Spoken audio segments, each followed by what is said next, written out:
Good morning students, मैं हूँ आपकी मेंटर गीता और आज की वीडियो में हम पढ़ने वाले हैं क्लास 9 के chapter number 6 lines and angles की एक्सरसाइज 6.1 का क्वेश्चन नंबर 2। तो चलिए स्टार्ट करते हैं क्वेश्चन नंबर 2।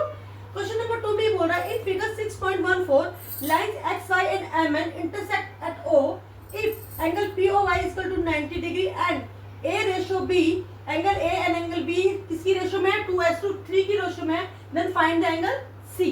तो चलिए सबसे पहले हम देख लेते हैं हमें क्या क्या दिया है। आपको दो लाइंस दी है X Y and M N. तो हमने मैंने पहले क्वेश्चन में भी आपको बताया था कि जो हमें दिया होता है हम पहले उसको लिख लेते हैं। तो लिख लेते हैं गिवन क्या है हमें,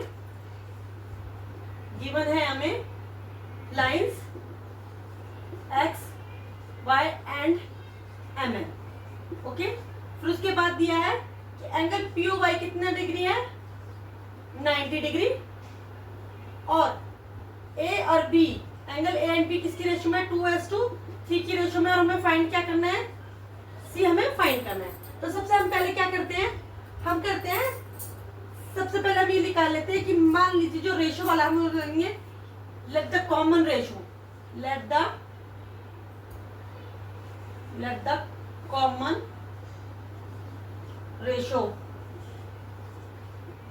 हम x मान लेते हैं। तो ये a हो जाएगा 2x एंड b हो जाएगा आपका 3x। ठीक है, चलिए तो सबसे पहले हमें ये मिल गया। अब हम ये देखते हैं ये अगर एक लाइन है और ये क्या है रे है, तो एक लाइन पे बनने वाले जितने भी एंगल्स होते हैं उनका टोटल कितना होता है 180 डिग्री। और क्या कहते हैं हम उनको, angles on a straight line. ये आपकी एक स्ट्रेट लाइन है और उस पर जितने भी एंगल्स बनेंगे उन सब का टोटल कितना होगा 180 डिग्री। तो हमें लिखेंगे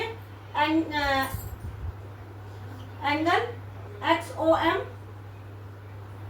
या एंगल एक्स ओ एम नहीं, हम ये लिख लेते हैं। ठीक है, angle B angle A plus angle B plus angle P O Y is equal to 180 degree. और हम रीजन क्या लिखेंगे, एंगल्स ऑन स्ट्रेट लाइन। आप ये ध्यान रखिएगा कि आपको रीजन जरूर लिखना है कि हम ये क्यों लिख रहे हैं। ठीक है, चलिए अब हमें एंगल ए का रेशो क्या देता है 2x, फिर b है 3x और पी ओ वाई दिया था 90 इक्वल टू 180 डिग्री। 180 डिग्री हो गया तो हम करेंगे 3 और 2 5x plus 90 equal to 180 degree. अब ये प्लस, अभी देखिए 90 जो है इसके साथ प्लस और उसके साथ जाकर क्या हो जाएगा माइनस। हम यहां कर लेते हैं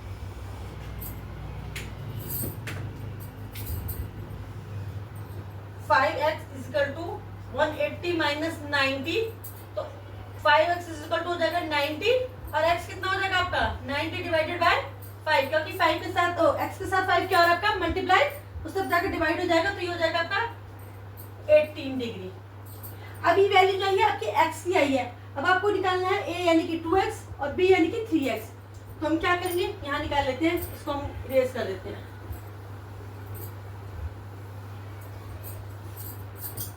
हमने लिखा था angle A plus angle B, sorry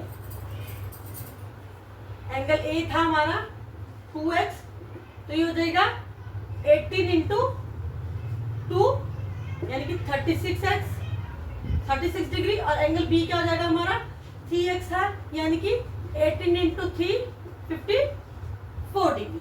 चलिए अब आपके एंगल ए और एंगल बी तो निकल गए, अब आपको क्या निकालना है एंगल सी। तो हम उसके लिए क्या कर सकते हैं, अगर आप ध्यान से देखें तो हमें एक और लाइन दी हुई थी लाइन एम एन। अगर ये आपकी एक स्ट्रेट लाइन एम एन है और इस पर ये एक रे बन रही है, तो इस पे बनने वाली जो दो एंगल्स है angle B and angle C, ठीक है, वो क्या बना रहे हैं, क्योंकि ये दोनों एंगल तो हम क्या बना रहे हैं लीनियर पेयर।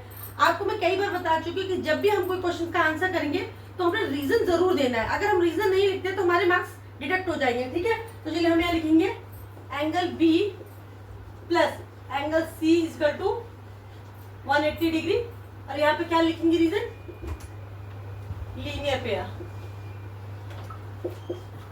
ठीक है, एंगल बी आपको पता ही था कितना मिला था आपको, angle B 54 plus angle C equal to 180 degree. तो एंगल सी कितना हो गया आपका 180 माइनस 54, 10 में से 4 गया 6, 7 में से 5 गया 2 और ये आ गया आपका 126 डिग्री।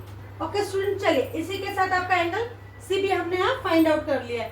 एंगल ए हमें पता चल गया, एंगल बी हमें पता चल गया, एंगल सी भी हमें पता चल गया, यही चीज हमें यहाँ निकालनी थी। ओके स्टूडेंट, चलिए इसी के साथ हमारा सेकंड क्वेश्चन भी कंप्लीट होता है। अब हम करेंगे इसका नेक्स्ट वीडियो में नेक्स्ट क्वेश्चन। तब तक के लिए अगर आपको मेरी वीडियो अच्छी लगती है तो इसे लाइक करें, शेयर करें, सब्सक्राइब करना तो बिल्कुल भी ना भूलें। Bye bye.